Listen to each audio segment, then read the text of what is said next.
So I think it's really nice to kind of share and highlight what are some of the highlights or the greatest rewards we actually get from teaching, and this can be either sort of during the course when we engage with students, or just like an overarching, you know, sense of sort of benefit. I think it's Rory's turn first this time. Okay.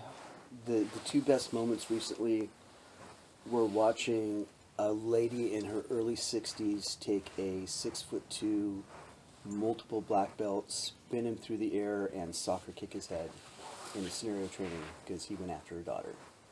That was incredible. And the other one is watching someone teach something that you know that they had no idea existed a year ago, and watch someone teach it better than you do. And that's one of the best moments as an instructor ever.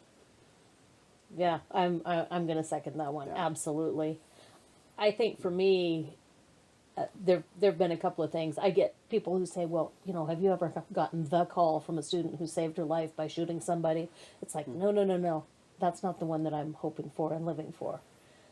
The one that gets me is when I get an email from somebody who says, you know, you taught me something about how to avoid trouble. Mm-hmm. Yeah. I think, man, you know, the best story is the one that never happened. Yeah. There's also that moment at the end of class where, you know, we do the end of class wrap up, and one of the students says, wow, I never knew how much there was to learn about this. I'm going to keep learning. It's like, for me, if I can spark that thing right there, my job is done. Because once they're asking the questions, they're going to find the answers.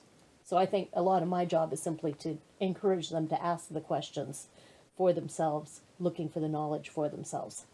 It's a whole lot easier to prepare a good meal for people who are hungry than it is to try to force feed people who are not. I'm sort of twofold on this, and I'm exceptionally fortunate in a lot of the courses I teach. In that 99% of the time we're going to be dealing with firelighting, which is that kind of real Neanderthal skill. And there's just something about how enthused and excited students get when they're firelighting, especially if, and bear in mind now, there's a lot of people that you know have not lit fires. They didn't have it in their background, in their childhood. The closest they've come is like a stovetop, and most of those are electric now. So sort of getting that, gathering natural material and setting it on fire, and then sitting around and basking in the glow of the accomplishment, and the childlike enthusiasm, and I say that's a very positive thing, that kind of just washes over that person and that group when we're doing that, is immensely rewarding to me as an instructor. And then that whole dynamic shift about when people have given themselves permission, as the phrase you would use, Rory, to go outdoors and enjoy themselves, just to detach themselves from normal life, switch off the phone, not check the email, although with smartphones that's becoming increasingly difficult, but you know, to just take time out and just reconnect a little with nature. And you just see, even over a day or two, you know, weights being lifted off people's shoulders. And first and foremost, that's an incredible privilege to sort of mentor part of that journey. But also the upshot is I get a lot of very positive student feedback, not necessarily on the skills and techniques, more than just the experience of, it was great just to be out.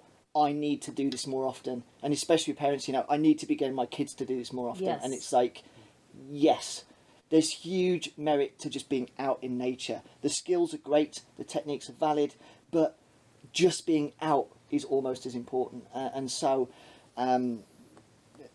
yeah, like I say, it's a privilege for me to kind of get exposed to that all the time.